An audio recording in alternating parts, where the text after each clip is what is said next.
Welcome to the Andy Noise Experience, podcast endurance noise, random musings. It's Sunday, the 4th, 2020, 11:30 here in Bakersfield, California. Been kind of preoccupied with all the 3 days at the fair news and some pretty exciting news with Marisa Lizak breaking the American record in the 48 hour and Bob Hearn breaking his own record in the 48 hour. Congratulations to them.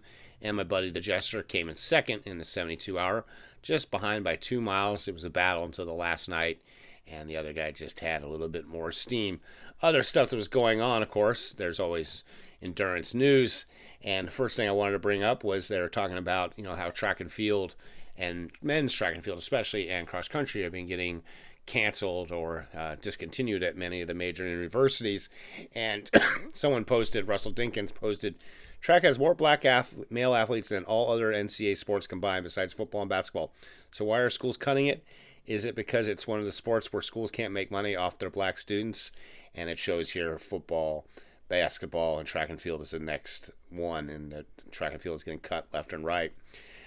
Speaking of some more better news, California aren't running. In fact, I just saw that my local high school district, people are going to have a meeting tomorrow to talk about getting sports and other stuff going on. We've been doing virtual school here in California since March, and unfortunately we've had no athletics or school going on. But some of the California high school teams, most notably Newberry Park, who is in that excellent documentary, which I think probably another episode might be coming out tonight with them in Great Oak, the 2019 season. They went off, and they're not competing as a school, so they don't get in trouble. Most of these schools have club teams, and that's basically how they get to go to NXN, because California won't let you fly kids out of the state to run meets after the season. So anyways, these guys went to Arizona and did the Desert Twilight in Arizona, and it was interesting. They started in 2-minute waves, and the temperature was 101. I can feel them there. It looks pretty warm, but at least they didn't have the smoke. We still have the smoke, and it's 100 degrees here. And so Newberry Park, of course, and Great Oak both competed and did really, really well. And it ended up Newberry Park won with going 1-3-5-6 in the top 4. That's pretty amazing. So also other cross-country news, some colleges are competing in the SEC, which I know football is playing. They had the Oklahoma State over Iowa State at the Cowboy Jamboree, and that was pretty good to see that there's some going on. Podium Runner, and I'll probably be doing an article on this later on, about a news research paper suggests a new and possibly improved way to monitor your training other than miles per week. And, well, of course, miles per week is terrible. As I often say in this podcast, miles per week is kind of silly because you see, the great marathoners are running 100, 140 miles a week, and you think, well, I can't do 100 miles a week. I used to do 100 mile a week, and it took me 30 hours because I'm walking. And so, but if you look at the best in the world, they're only running 10 or 14 hours a week. It's just they're doing 8-9 miles an hour. So, of course, you shouldn't judge your training by mileage. Of course, the marathon is 26.2 miles, 100 miler is 100 miles, but, you've got to train to your body and your goals. And so, like this morning, I did a 10K, actually had a top 20 10K, even though I wasn't feeling too well and it was warm. But it ended up being like my 15th best 10K of the year, according to Training Peaks. And it was a solid effort. And you really need to train that way. So be interesting to see what this article says itself. But monitoring, it says that by monitoring biomechanical stress of your running, you may be able to reduce injuries, improve training, and racing. And, well, that's kind of a duh. I love this one website, Bring Back the Mile.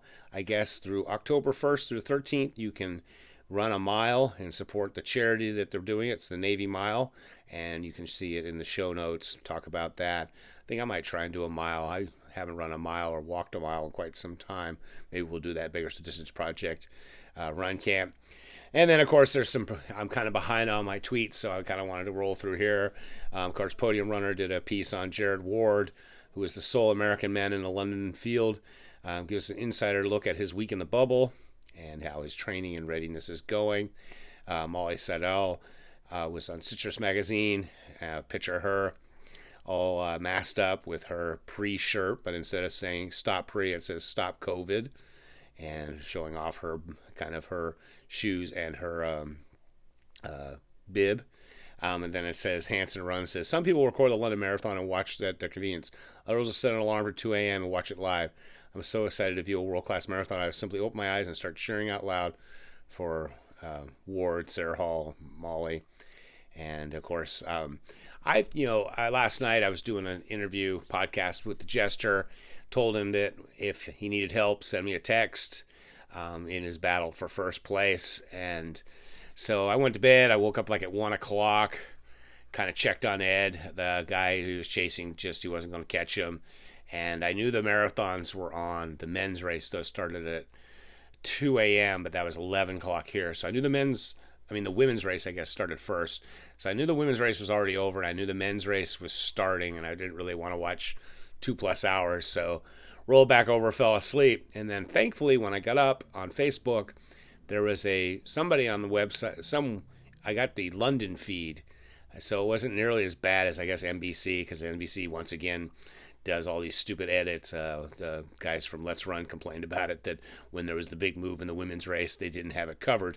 So I was glad that I woke up and I got to see like the last 45 minutes of the race, watch Kipchoge, and they kept saying, oh, he's doing well, and then all of a sudden he wasn't doing well.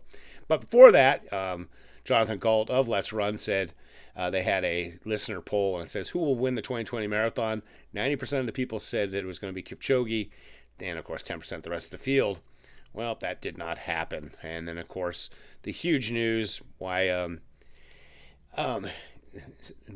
bother bearing the lead, is that Sarah, it says, Let's Run says, thank you, Sarah Hall. You made getting up at 2 a.m. worth it. Second place London Marathon. Got chills watching you outkick the world champ. And yeah, I remember just listening, and she was caught in no man's land. There was like no woman's land, I guess. There was a pack of runners in front of her, pack behind her, and then she just worked her way up.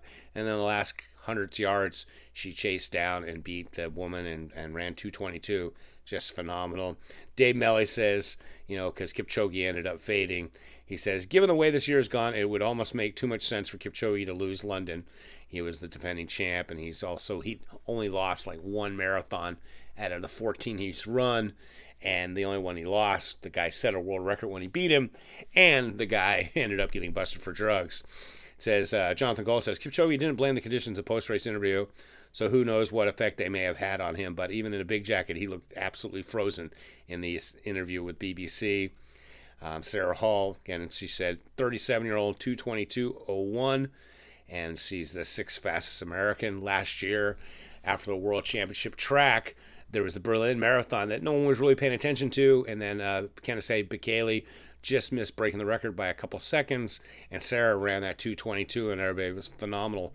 And unfortunately, she didn't run well in the Olympic trials, but now she is the top American. Kipchoge did eventually send out a tweet, and he says, after 25 kilometers, my ear blocked, and it couldn't open anymore. This is how sport is. We should accept defeat and focus for winning next time. So, yeah, definitely, if you got an ear problem, if you've ever got water in your ear and how annoying it is, you jump up and down, couldn't imagine having some sort of ear issue. So Let's Run says, yes, it's happened. 7 years later, Kipchoge lost the marathon. The greatest marathon streak is over. How did it happen? And Sarah's interesting stuff. Of course, like I said, 6th fastest in U.S. She has 10 national titles as a pro for the Milton Marathon. She had the mile speed on full display down the home stretch and was rewarded with the second place. So very exciting for her.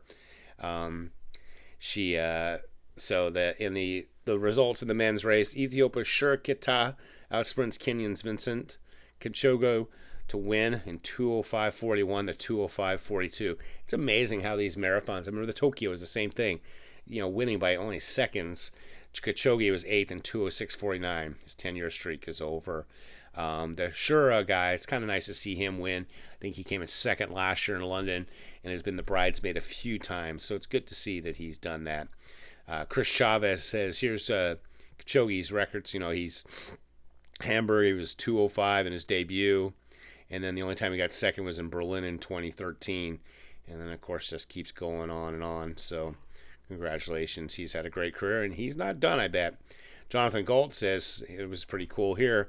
April 13th, 2008, Ryan Hall runs a personal best at 2:06:17 to take 5th in the London Marathon. October 4th, 2020, Sarah Hall runs a personal best of 22:22:01 to take second in the London Marathon. So congratulations to both. Ryan Hall is from California. He was living in Big Bear, which is where Newberry Park goes for their summer training. It's high altitude. He was coached by his dad. His brother, Chad, was running when I was coaching in 2006.